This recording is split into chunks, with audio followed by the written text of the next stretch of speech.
Hello, friends, and welcome back to another episode of the Health After 30 podcast. Today, I'm here with Hedi, and we are talking about how to improve quality of life as women as we go through the transitions of life, because there's many. And, often on the show, we talk about movement, we talk about nutrition, we talk about mental health. But today, Hedi and I are talking about awakening our full potential, which I feel like is the nice foundation to it all. What does awakening your full potential, what does that mean for you? Very great question. It's really going back to your truth of who you are and what you bring to this world. We grow up and we're so programmed to function, to put ourselves into boxes, to meet expectations that are coming from the outside, but really going within and asking ourselves, not what am I good at, but who am I? And therefore, what can I bring to this world that is natural, that is truthful, that is authentic?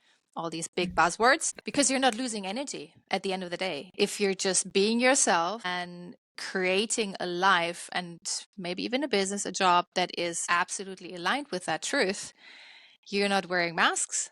And that means you don't lose energy.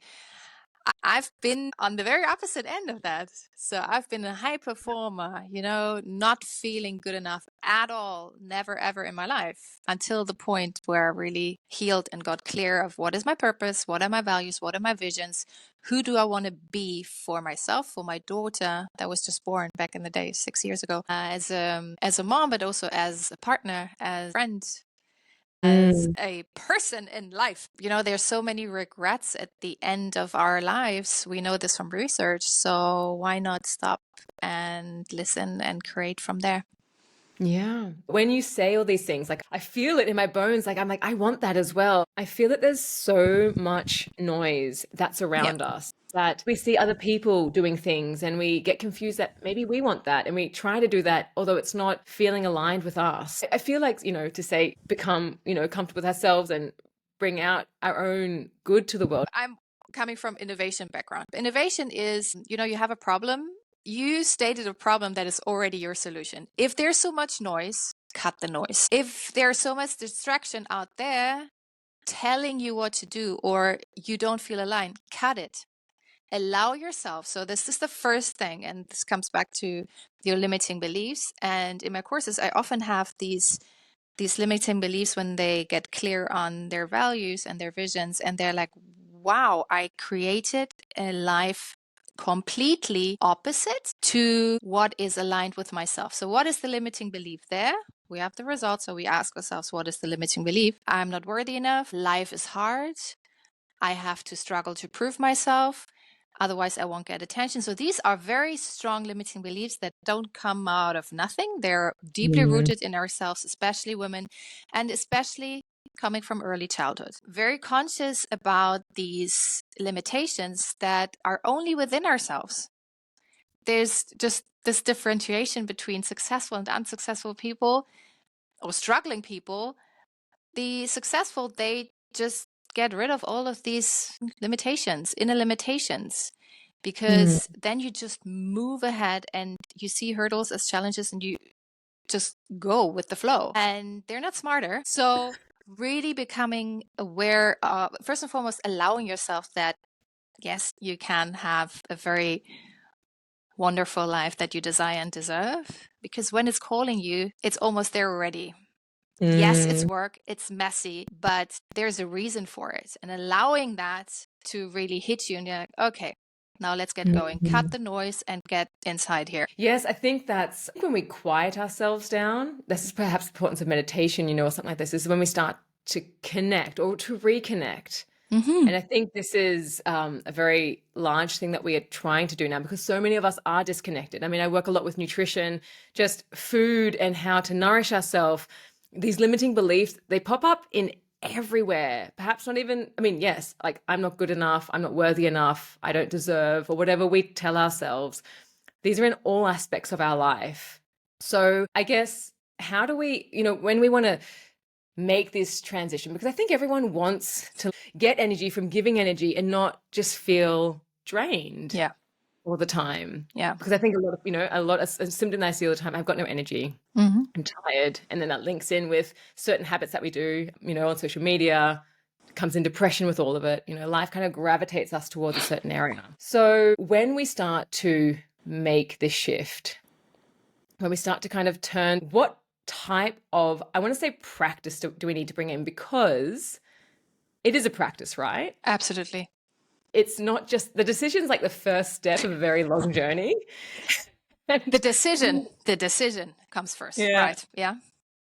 And then, and often it's like decision, great, I've made it. And then life happens. Mm-hmm. That something gets really stressful, Mm-hmm. job, kids, breakup, work, world happening.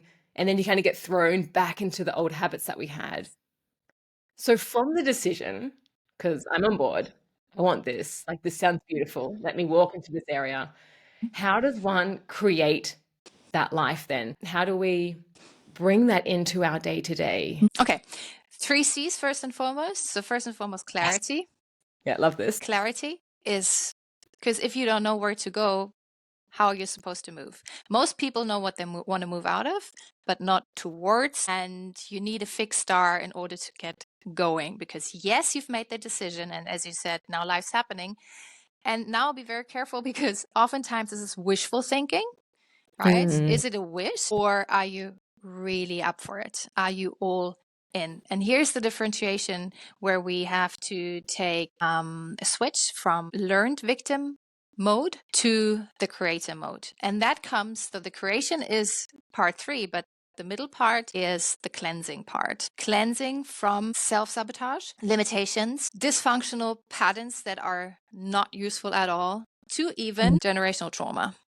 Energy, old baggage, blocks, let's just call them blocks, cleansing from blocks that are blocking you along the way. And that is a process, right? Clarity is a process because we're not going in there, okay, now an hour, and then I'm coming up with, a life plan.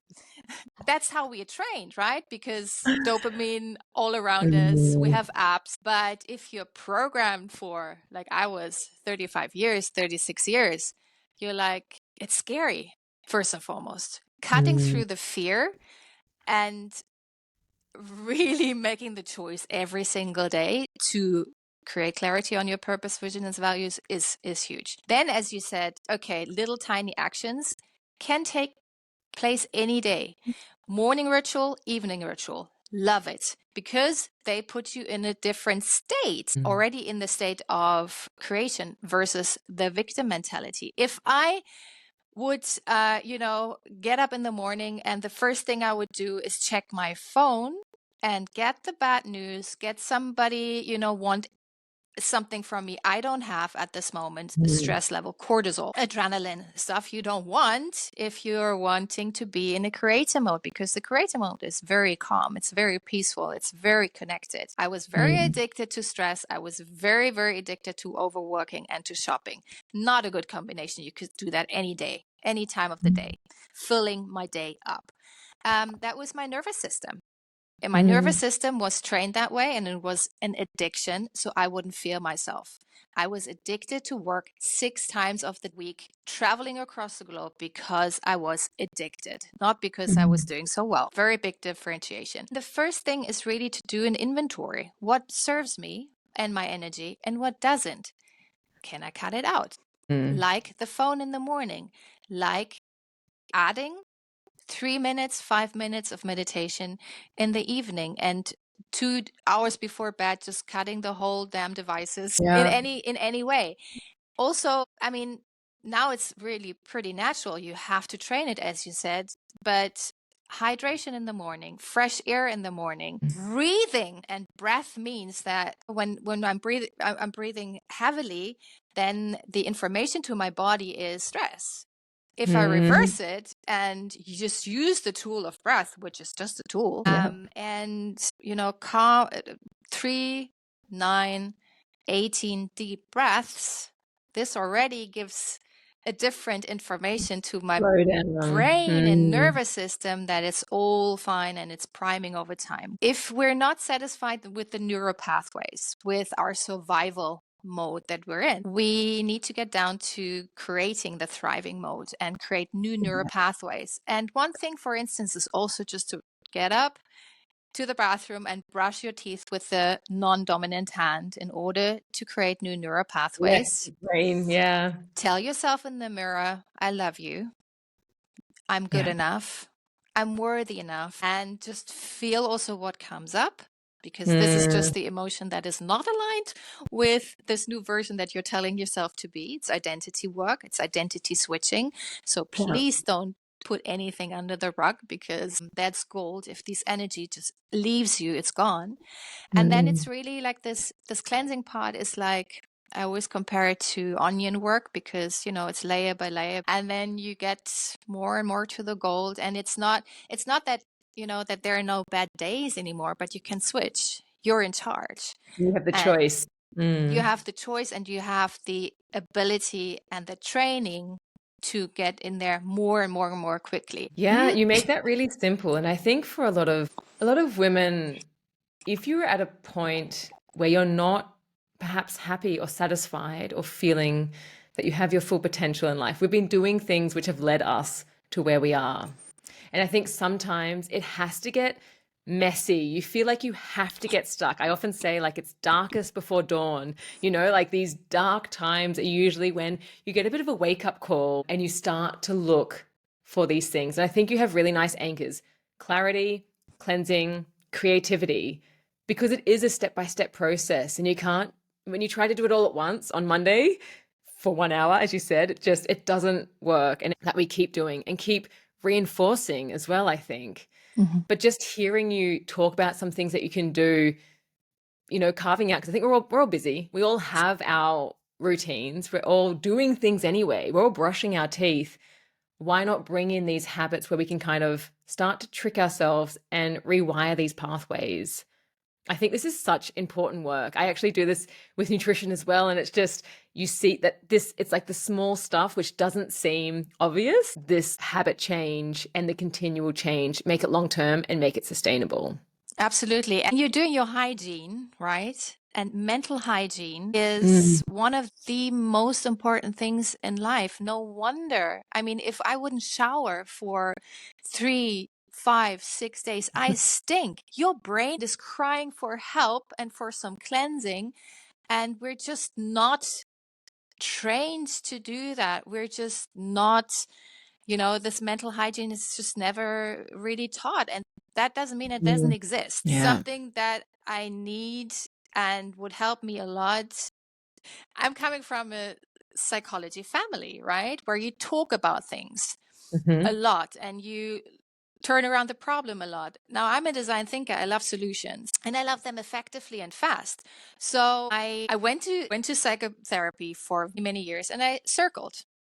And I was like, there has to be another way. I don't know how, I don't know where, because I've been living in this bubble that is just not working for me.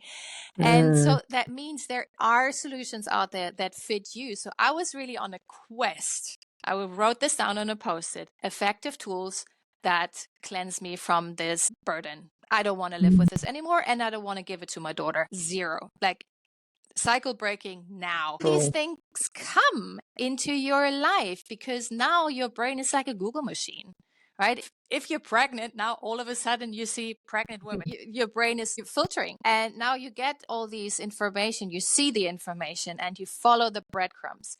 This clarity work, this cleansing work, breadcrumb work, and also going through the mess, but, and this is a quote from a client of mine, with the best rubber boots on. So allow yourself to have the best support, the best, surrounding, and say no. Inventory means also cutting everything that's not working out of your life. And this is already a big chunk where you gain energy.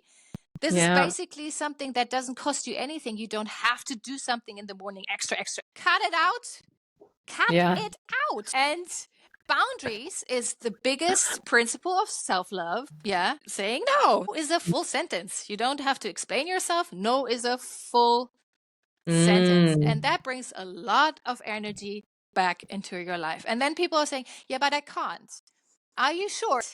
Have you tried it? And What do you prioritize? What are they going, all of these things then start to come in because I Exactly. mean, myself, guilty of this people pleaser as I was a child, just always wanting to give and give and then feeling a bit resentful, feeling a bit annoyed that I didn't have my own boundaries. I know this firsthand. So when you're saying like, just say no, I'm like, yes, I need to do that more. Yeah. And that comes back to the self-love exercise, looking in the mirror and practicing self-love, because nobody else is going to give it.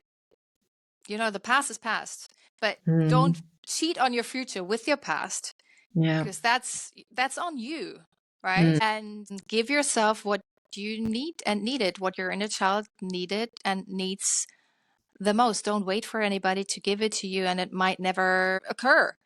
Be your own master, your own mother, your own father. You can create that safety. Yeah. I want to bring in a topic. When you speak about this, it reminds me of forgiveness. I read somewhere that forgiveness, being able to forgive, there was a statistic, and I'm going to say this completely wrong, but it was something like the whole healing process of whether we're healing ailments, disease, mental health, whatever it is, the ability to forgive is what is going to enhance our quality of life and the way in which we heal. What are your thoughts on that? The forgiveness exercise, I think the most on my YouTube channel is, I think, number 2 or number 1. I'm not sure at this point. Is so relevant. It frees you. Again, we are all very different people and we're at very different stages. And it's like onion work. Forgiveness is one way of freeing yourself and getting more lighter. And forgiveness, what it does, it just erases old energy. And forgiving yourself first and foremost. And it helps you feel the trapped emotions. So there's a saying, feel it to heal it. And that's true. I went to a coach just to cry. She made me cry and get to these emotions that were hidden, breathe, sip water, and it was gone because I was just getting rid of all these layers that were, it's like glue. It's stuck within. Don't cry. Hold it in. And there was so much grief that looks like anger, can really turn into anger. And I was so angry at myself and I didn't want to feel that way, but I couldn't handle the emotions. Forgiveness is a trigger as well, in a good way, that triggers your emotions that are hidden. Forgive yourself, forgive your parents, but only if it feels right. Right? So we can't force healing at all. Also, and it turns into acceptance and integrating these pains. And so they're not burdens anymore. They're just part of you, but they're part of the past as well, because now you don't carry it anymore. It's just, it dissolved. The forgiveness, I mean, it doesn't matter how you do it. I think the Ho'oponopono, which I absolutely love, there are a couple of components to it, and one is love. I love you. Whoever you talk to, if it's you or if it's your parents, caretaker, whatever, love has a very high frequency. Everything is frequency. Pain has a very low frequency. So Martin Luther King knew this. John Lennon knew this. Gandhi knew this. Love is a frequency that can transmute very dark energies. And even though you're not really feeling it at the very beginning, you will probably feel it as you allow yourself to feel it and as you practice this. And then you transmute these old energies and yeah, they're gone. The energetic process, I think, when we think about our full potential, just, you're talking about letting go of old energy and introducing a new energy. Your 3C method, I think that is a way of having practice of bringing a new way of energy. I really like energy. I feel like it's very esoteric, so I don't talk about it with everyone, but I feel like it's such an important part, even not an essential pillar. Of course, nutrition, movement, connection with nature, connection with spirit. I don't know what to call energy. I haven't fully got a word for this yet. Maybe you can articulate it a bit better, but this connection with spirit and the energy in which we perhaps vibrate on, because as you said, we can be at a low energy, but that's the energy of love or joy or happiness attracts. There's some energy that I guess lifts up and there's some energy that perhaps brings down. I kind of like to think that, all of it is fine, all of it's normal, and I understand that. But I try to kind of get back to a set point. Like I try to bring myself back.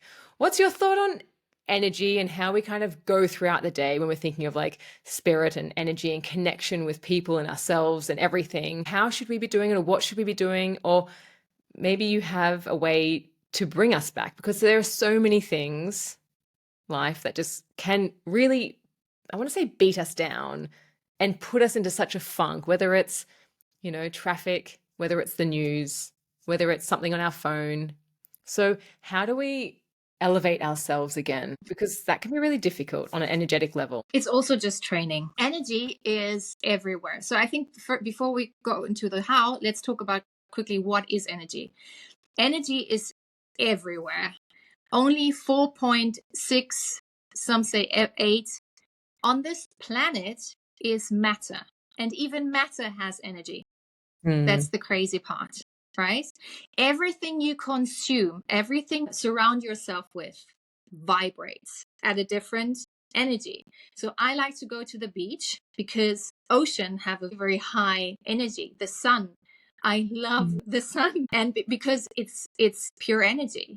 So we have to be first and foremost very aware and mindful and choose what kind of energy we want to surround ourselves with. Yes, traffic, very great example. Am I reacting or am I not reacting? And that's the difference. Am I focusing on what is bad or on the good? So that is a very, that's why there's so much on happiness research, optimistic research, positive thinking research. There's a bad apple experiment that states that when you surround yourself with negative people, your energy goes down in such an incredible speed that we just have to be first and foremost aware of it and not feed into it. And that's the big thing. Opting out of it is a big part of this mental hygiene. And one way to refocus is to focus on gratitude and what is good in this very moment. Gratitude has a very high energy and frequency. And even, in clinical research, there is so much done on journaling gratitude, people who are very, very ill, and the results are incredible. I'm not a statistic brain. That's why I can't remember all of these stats, but it's incredible. And I just felt it, and I know it's real, and my clients do too. So that is gratitude journaling, and especially reminding yourself in that very moment when shit's, hitting the fan. And you're like, okay, opting out. 3 things I'm grateful for, and breathing it. And that way you are rewiring, because what fires wires. If we're firing into the shit show, excuse my language, where energy goes, energy grows. And it becomes more and more and more of. So you can also, turn the little wheel that you're in. You're in the car seat. Life's not driving you. You are driving it. And reminding yourself, okay, no, I'm not in victim mode. I'm actually in creative. What are 3 things I'm grateful for? And what is actually pretty good in my life at this moment? Breathing. And then just, smiling at traffic. These are things that you can do on a daily basis, apart from breath work, apart from meditation, which is tuning into yourself, apart from doing things that you really love, like doing childish things. As a child, I remember it was so much fun, and I love it. In the evening, it just calms me down. I create a pattern that works. It's very straightforward, still very strategic, connecting the dots in a way. And it just feeds my brain and my nervous system in a very functional way. Yes, I think this is the thing, is we know what makes us feel good.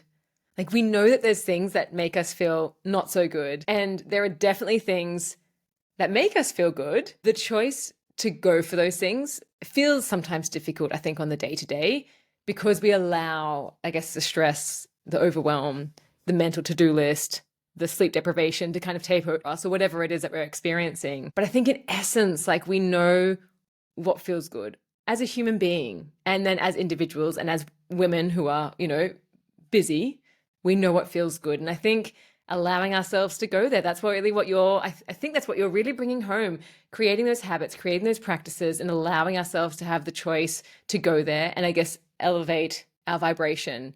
And I think that's amazing work. Like, I think this is so fundamental to our overall health. Absolutely. I often say there's like three bubbles. I talk about nutrition and movement a lot, but this whole mental health aspect, we talk about mental health. It's a massive topic. Also when it's Mental Health Week, I feel like all the startups in Berlin are doing all this mental health awareness, and it's becoming a very vogue topic. But I think if we strip it back to allowing ourselves to live our potential, then maybe you can explain it in your words. How does mental health and fulfilling our full potential, how does this balance each other out? Well, that's the balance for me. Like, it's the essence. I was very depressed and now I'm not. So what's the difference? I'm living my potential. There is a saying that depression is actually deep rest from the role that you're playing. Like, your body is saying, screw you. Like, you're just doing something that is completely not you. And then, yes, we're so, and I come from the innovation background. I did this all the time. We have all these tools and all these practices and all these doing that just adds up more doing, right? Because we're just so addicted to it and we're just so used to it. But now this falls onto, it's like farming, right? You have a land and then you have all these tools, and that's actually just the fertilizer. But if the fertilizer is coming on, pouring on concrete, what does it do? The next rain comes and it's gone. We have to start at the foundation. We always talk, I was always talking about, innovation, transformation, but you have to become the innovator, and then it's natural. It is natural, and everything else is just a fertilizer that helps you grow faster, be more energetic. If I think one thought, which is I can't do it, I won't do it. And so I'm back to zero. So that's why mentality is your brain, or your subconscious belief, your trauma, whatever you have in your backpack. Is it leading your way? Is it leading your life? Or are you leading your life? And that's the big difference in flowing through it and thriving versus what we're so used to, surviving. And also probably our surrounding, because when I started off with this work, I really had to look for mentors outside of my surrounding, because you create the surrounding that is very similar to you. That really helped me to have a role model from Olympics, for instance. If we know we can beat this track, like running track, in under 10 seconds, then we believe it's possible. So find people who have done it and invite this energy into your life in order to accelerate and to believe, it's possible. If you can't make this belief up, because there are many self-made people I've met who I didn't know anybody, and I was like, but I'm going to be the first. And so that's what you also have to tell yourself. You are the pioneer that people are waiting for, that other people are waiting for. Yeah, that's so beautiful. I really like what you talked about with seeing other people being able to do it, like a running race. Or even like women not being able to run in a marathon, something like this, until someone did it. And then it became a thing. If we don't have these role models, then we also need to become that role model. And I guess where you can surround yourself with people that inspire you, people that are doing it. Yeah. Because that is what keeps that momentum going. But I think your work in the space of innovation and entrepreneurship, but also just womanhood, because it's such a time now where women are stepping up and being able to have their own space. I think your work is really important now more than ever, and being that role model, especially yourself as a mother, doing this as well, because you have that extra load of also kind of carrying a small child and doing it too. It's hard. It's a lot. Yeah. I'm not perfect, right? That's also, we think we have to be perfect. This is so much. Women or children were not supposed to be born in this kind of environment. They had a village to grow up in. And so in order for us to change this, we have to change our confidence that we're doing a great job getting through the day. And as you said before, like becoming the role model that we didn't have is sending the energy out no matter what is a very big part. Like, for instance, I was not growing up in a very, supporting environment, especially around women. Who no. So I realized, and I was very sad about that, because I think especially as women, there is this ingrained sisterhood to support each other, and that has been broken at some point. I don't know why, I don't know how, I don't care. And just going onto LinkedIn and supporting other women in their successes became a big project, and now it comes back. Like energy, I didn't do it because I wanted to come back, but I feel what you bring out, it's all just resonating. The energy, it's the law of the universe, the law of resonance. So really becoming clear of what you're missing and becoming that missing piece in our society as a woman, as a mother, is to me, because you have all of these channels and this natural empathy, and you've created a human being. You are a natural creator. That is, to me, like maybe the pivoting point for our whole world. Yeah, really nicely in the earlier on as well. Like, it's a massive effort, and to be able to kind of stand up and do it, follow, how you feel, become clear. I think this is also comes back to your 3 C's, the clarity as well. Am I up for this? Am I truly up for this? Because I think when the answer to that is yes, then you kind of have an unshakable confidence to you. And of course, we're cyclical creatures. Sometimes in the month, we're not going to feel like it, but the drive that stays, and then that reinforces that you get, I think, from the actions that you start to take, can feed into you showing up time and time again. Yeah. And remember who you are. It's really not something that is, detective work outside. It's all in here. And if you're a mother, man, you created something. You have fed 9 months, something you didn't even see yet. And this is also something, you have all these principles. We just have to really remember who you are and be proud of yourself. And yes, don't second guess. If you're up for it, you're up for it. If you're listening until here, man, you're up for it. Yeah. I think women, I guess men as well, but I want to concentrate more on women. We are, whether we're mothers or not, actually, I feel like we're born creators, and we're born to thrive. This is the thing, not just survive. You also said it really nicely, not survive. We want to thrive in life, in aligning ourselves with our full potential. If there are some take homes, what are your top 3 things? If someone's like, great, I'm ready, like this is it, and I am worthy of going forward and making a full potential with the life that I have, what are the 3 things that they can start today, if they're finishing listening to this episode, that they can actively start doing? Okay, ask yourself, who am I? What are my strengths, my passions, and how can I put them into action already today?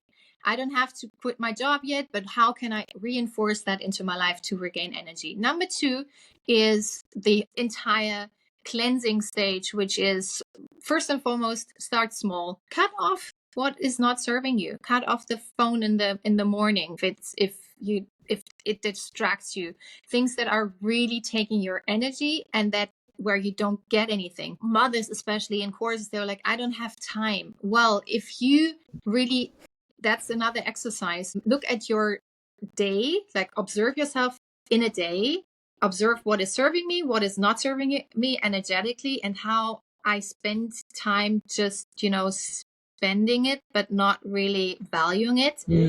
Cut it off. And clarity cleansing in that way. Start with start with the love part, which is an incredible energy if we're really tuning into it and not, cutting off the idea of love and movies.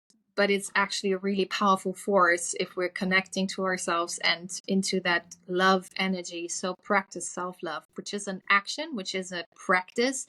So one thing is really looking yourself into the mirror and telling yourself, I love you for 2 minutes, and everything that comes up, cleanse it. And then take action, because nothing is worth if a vision is just a vision, but really taking action. That can be really, what can I do today to reinforce my power? What can I cut off today for good? Because again, no is a full sentence. Oh, I really like this. I like it. I think because perhaps right now it's apparent in my life, and to have these practices, and it's nice to hear from you that it's like, it is a practice that you have to take action on. Yeah. I think so often we're used to this really instant gratification. It's like, if I do something, then I get the feedback from it. But sometimes it takes time. Yes, and also be aware of, there are a lot of people out there, and I fell into the trap as well. And this is not right or wrong. This is just how it is. This is how the world is primed, that make a lot of money. So this is work, and this is hero and shearer's work. You're a hero and a shearer if you're doing this work, because you're not just doing it for yourself, you're doing it for the entire surrounding, especially if you have children, especially if you have a team, because again, bad apple experiment. If you surround yourself with negative people, it snowballs. The same thing, energy is contagious with positive energy, and you will make a ripple effect. And so you are already a hero and a shearer if you're doing this massive work, and I applaud you. Thank you. Yeah, that's so empowering, because it's like, make that decision, make that active choice, click that switch. And then it's so nice. Oh, Hedi, thank you. Thank you so much. Just even this conversation, there's people, the bad apple perhaps, that you come in contact with and you kind of leave the conversation more drained. And then there's people where you connect and you feel elevated.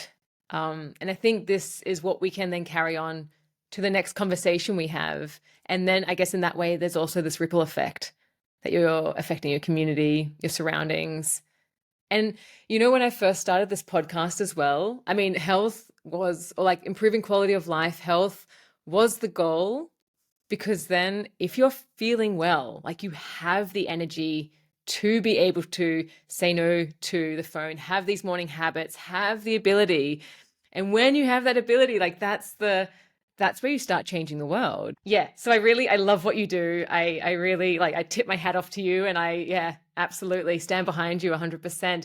If people want to find you more, you're on YouTube. I know you have books. I'll put some of the links down below, but where is one of the main hotspots that you hang out, where people can find you? You get glimpses on LinkedIn, on Instagram, on Facebook, on my website, hedischaefer.com. Yeah. Wonderful. Hedi, thank you so much. Thanks so much for being here. You could have been listening to anything, but you're here, interested in reclaiming your health. I hope you found the episode useful and constructive. If you enjoyed it and would like to show support for the show, please leave a review, as this makes my content more discoverable for other people to enjoy and learn from. Please also consider subscribing to the show on Spotify or Apple Podcasts, or wherever you enjoy listening. Finally, the best way to show support for the show is by sharing it with someone who you think might benefit from it. Thanks for listening, be well, and I'll catch you next time.